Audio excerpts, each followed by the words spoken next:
Hello, everybody, and I want to welcome everybody out there, and thank you very much for joining me.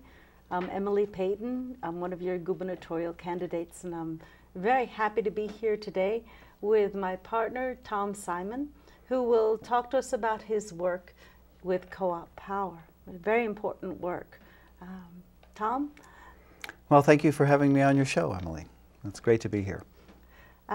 You've been a part of something called Co-op Power, and for people who've never heard of Co-op Power, could you describe what it is and why is it called Co-op Power? What does that mean? Okay, well, we're a multi-class, multiracial organization. We're a member-owned energy co-op. And we started 7 or 8 years ago down in the Greenfield, Massachusetts area, and have been expanding ever since. And we, let's say about 3 or 4 years ago, we actually took up the model of a decentralized organization. So we have what we call local organizing councils. Right now there's 4 local organizing councils in Massachusetts, and we have a local organizing council here in southern Vermont. And actually the Worcester, Mass area is now forming another local organizing council. And there's also a small local organizing council in upstate New York. So we are under the umbrella of the Co-op Power organization, but we sort of have our own little mini co-ops in our geographic areas. Can you tell me about when you say it's an energy co-op? Mm-hmm.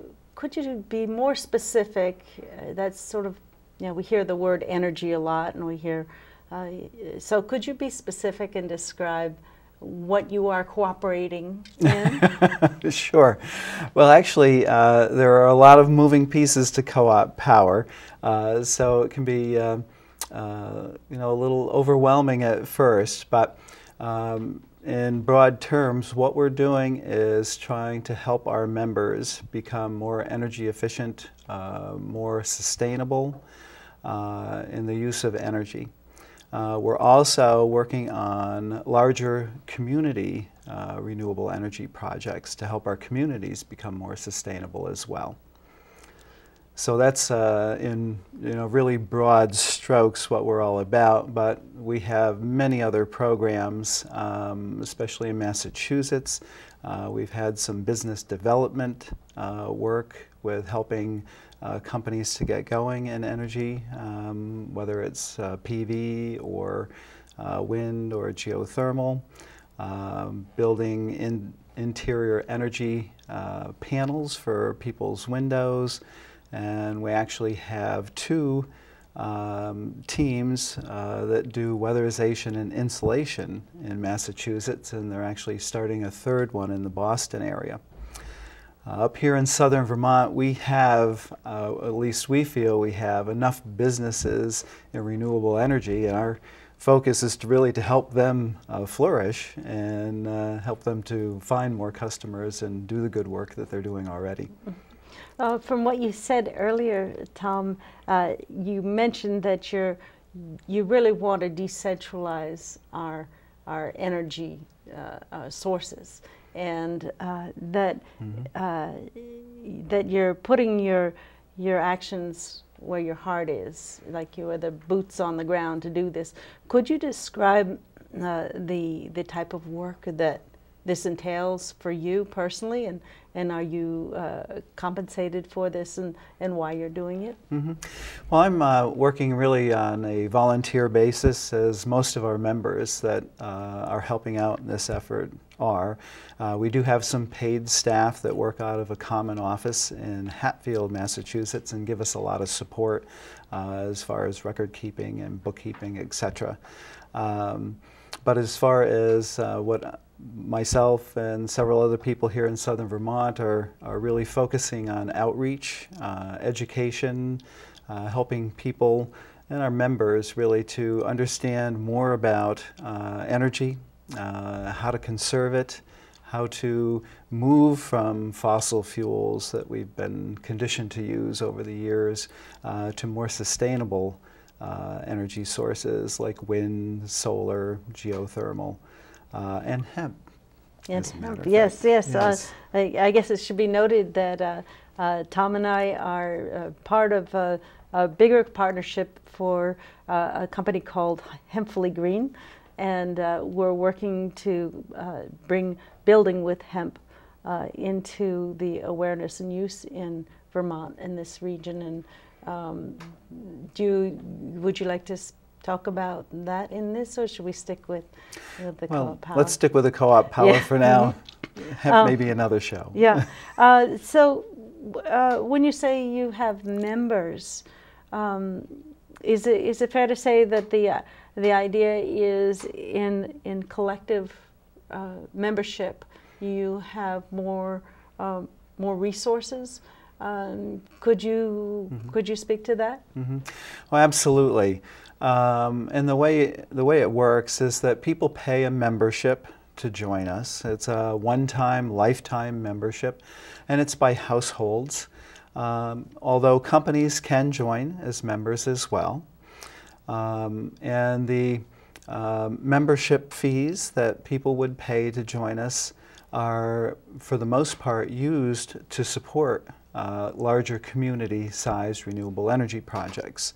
And the first big project that we've taken on is helping the Brattleboro Food Co-op to put a 30-kilowatt solar array on top of their new building that they've just constructed in Brattleboro. They had plans to put a solar array on from the very beginning of their planning, but their fundraising ran a little bit short, so they were going to have to wait. So we approached them to see if they would be interested in having us help them to be able to put a solar array on sooner rather than later. And they were very enthusiastic about that. And so we're actually going to purchase and install the system, and we'll lease it to them for 5 years. And at the end of 5 years, they'll purchase the system back from us. And then our intent is to take whatever funds that we get back from that project and roll it into other community-sized renewable energy projects here in southern Vermont. And I would like watchers to at least know that the amount of hours that this has entailed, the amount of meetings, the amount of calling, the amount of dedication just is enormous. And I think it speaks to your dedication to the planet. And I'd like you to describe to listeners who may be concerned about the planet but feeling really helpless about why you came to do this kind of work. You know, you said you've been at it for why you haven't actually described when you started at it, you know, and if you can maybe invite them or help them along their path to start honoring our relationship with Earth so that we can get it done. Well, with you know, climate change and all of the things that have been going on, it really seems very daunting, I think, for most people. And it's almost too overwhelming. And it's like, what do we do first? And, you know, so many people end up doing nothing. But the reality is that even if we start taking very small steps, if enough of us do those small steps, it can make a big difference down the road. And so that's what we're trying to help people do. Many people don't have the funding to go out and make their home a super insulated dwelling or building, or to put expensive systems on their homes today, whether they're solar or wind. But there are things that they can do that don't cost a lot of money that can make a big impact. So that's really where we're trying to get people to start. And we have 45 very dedicated members here in southern Vermont, and we're hoping to double and triple that size in the near future, because working together we can really make a big impact. We also, the way we're structured in raising funds through memberships to support these projects, we try to make it as affordable as possible to everyone. And we realize that there are many people that don't have a lot of money. And so we have various membership levels that people can join at. And we also make it so that people can join through payment plans. So if people are interested in what we're doing and want to join us, we'll work with them, in any way that will work for them financially. Now, on the other side of the coin, we also have local businesses that are working with us, and they'll have agreed to give our members either a discount or a rebate on products or services that they offer. So we have like 6 different solar installers that will give our members a discount on an installation. And some of those installers also do wind installations and geothermal. So we can really offer people a good variety of renewable energy systems for their individual homes and businesses. One of the projects that Co-op Power has been investing in is a biodiesel plant.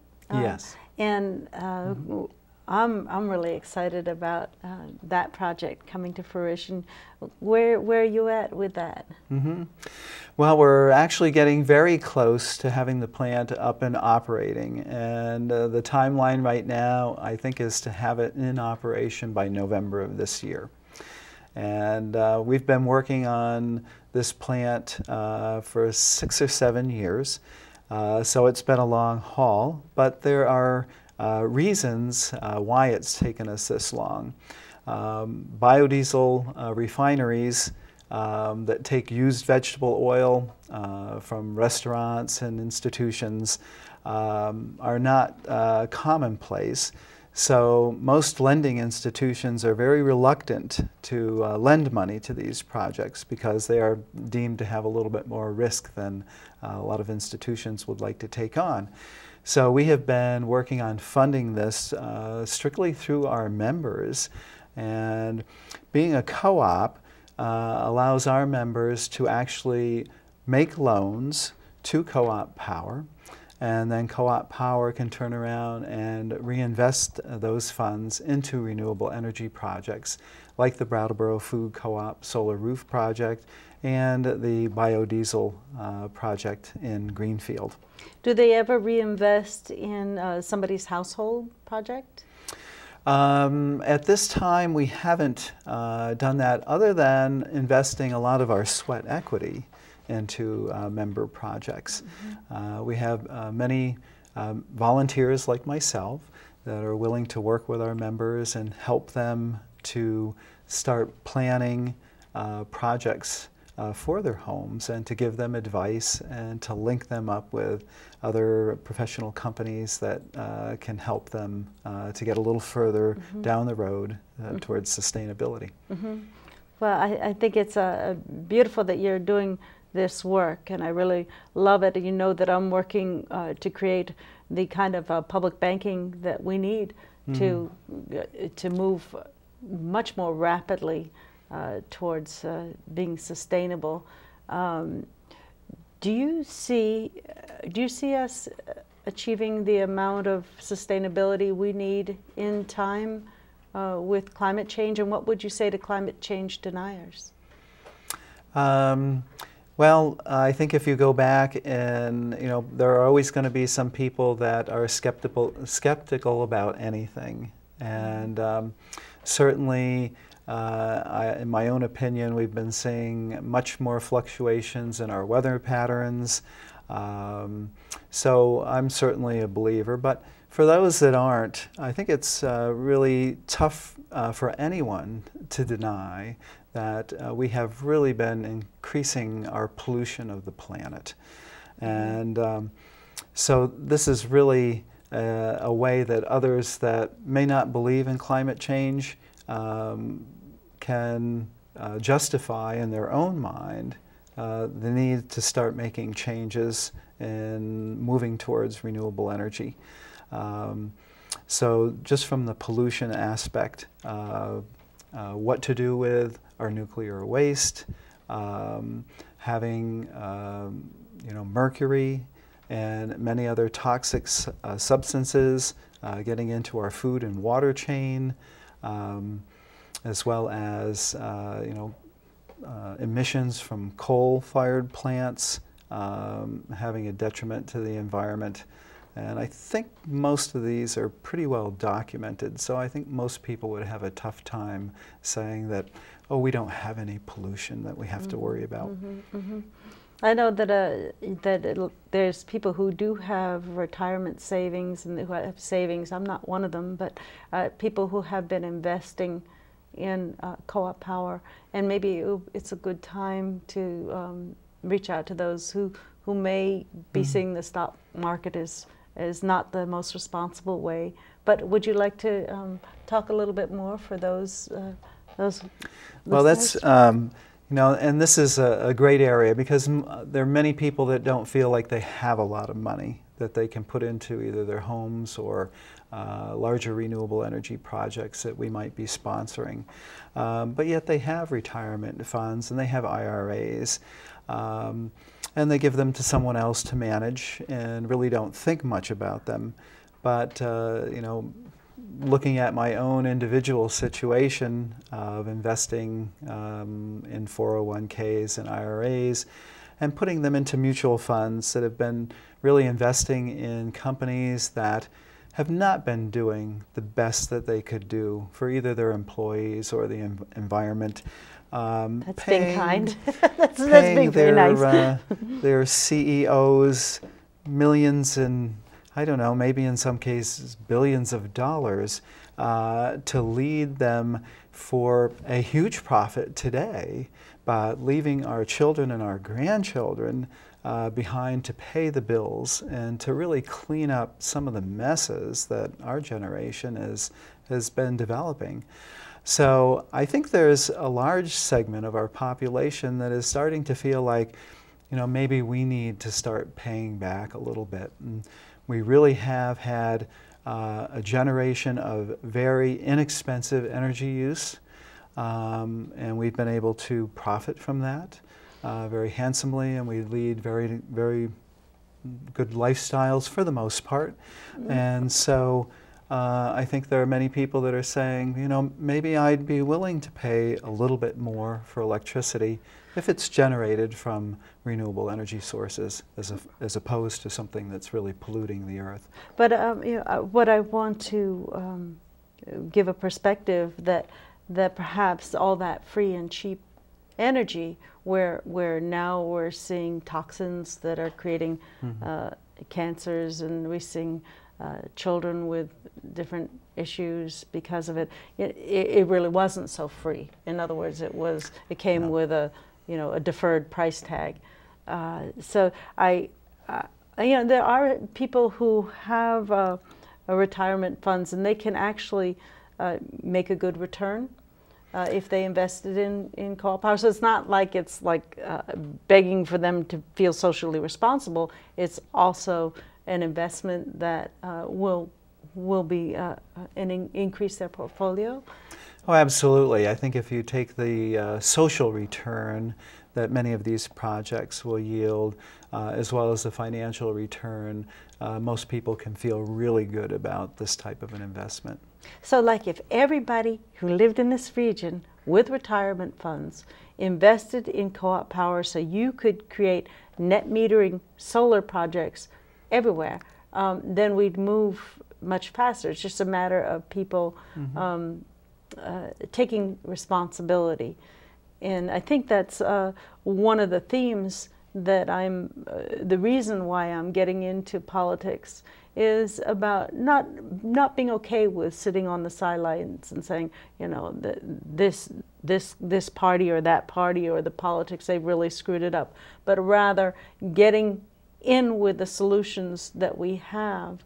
And so for people to take the courage to make the change in the way that they can, instead of being pissed off at how major corporations are doing whatever or why somebody has this, those who can take their funds and get a return and do the right thing so that we are self-sufficient and we don't we don't continue to support what's morally reprehensible about being on oil. Mm-hmm. Well, there's no question that I think people taking more responsibility for their investments and really moving away from global Wall Street investments to Main Street, and really supporting our communities and our neighbors.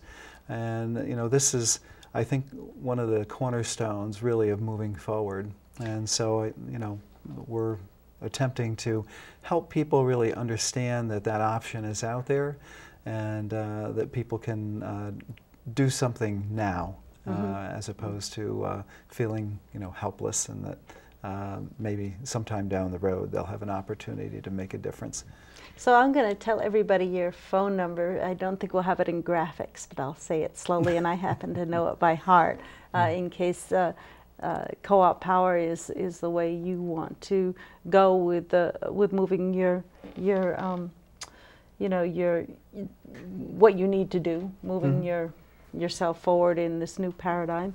So your number is 802-380-5958, and you'll be able to reach Tom Simon by calling that number. Again, it's 380-5958, and he can initiate you into Co-op Power, or give you something you can do as a volunteer.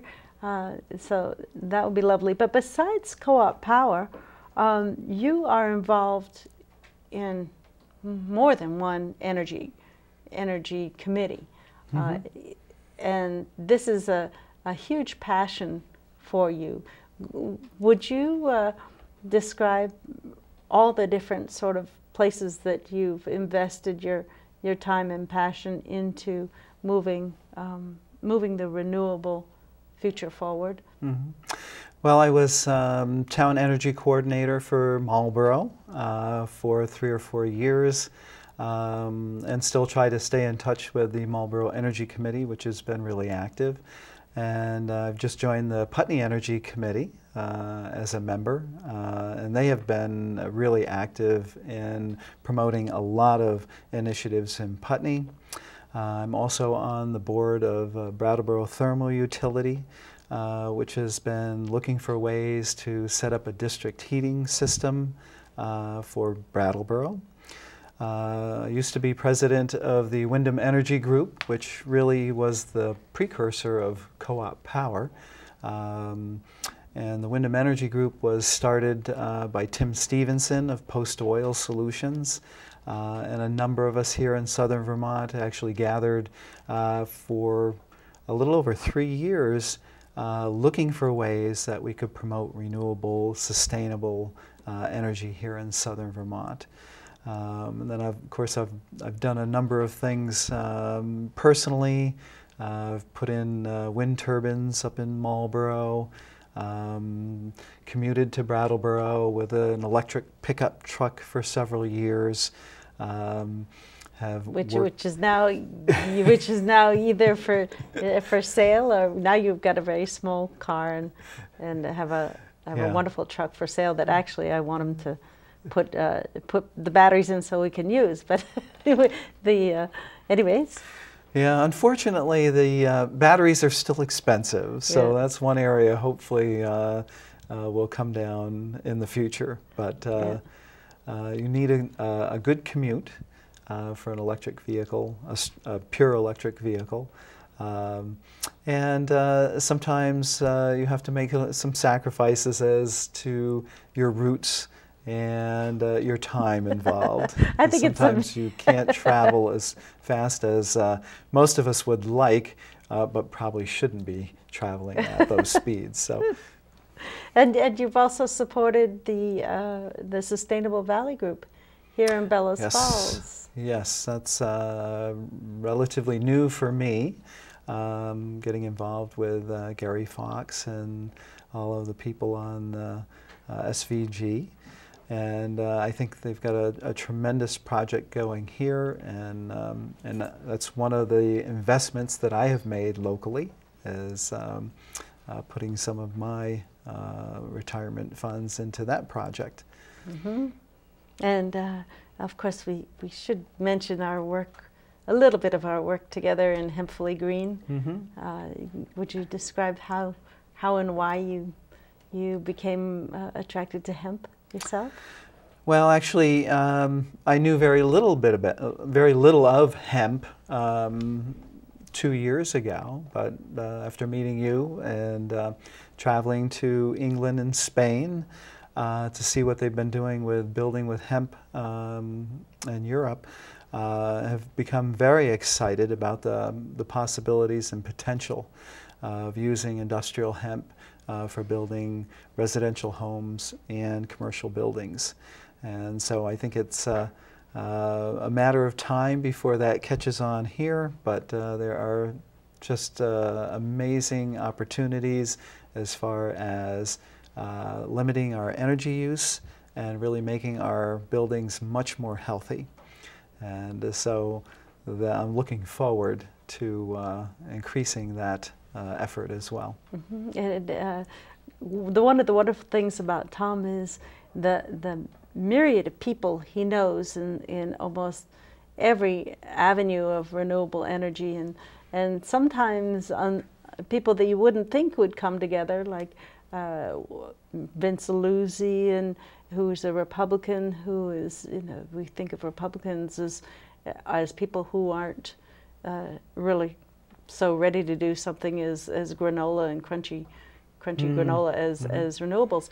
But in fact, and this is where I'm coming from, is that we all want to have clean water, clean air, and we all want to have energy that doesn't require our young men and women going through horrendous wickedness and vile experiences just for us to have these fossil fuels, or have these beautiful mountains removed for our coal, or have toxic radiation just so that we can turn on the lights. So this is a movement that it has breadth across all political divisions, and our job is to make it a way so that it's financially abundant, so there's prosperity in it. And I feel really honored that you work with me, and that we can share our passion as much as we can. So I'm very thankful that you've joined us today. Is there anything else you'd like to share with our listeners here? I guess I would just leave with the thought that we really have all the technology that we need to move in a very sustainable, renewable way in the future. And for the most part, it's just the political will that we're lacking. And that will come when enough of us get together and decide that we want to have a more sustainable and renewable energy future. And so working with Co-op Power, that's one of the ways that we can do that. Okay. Thank you, Tom. Thank you for coming here with me today, and thank you, listeners. And I want to thank our crew here, Denise and Mike, and everybody. Let's do it together. It's much more fun that way. Bye-bye for now.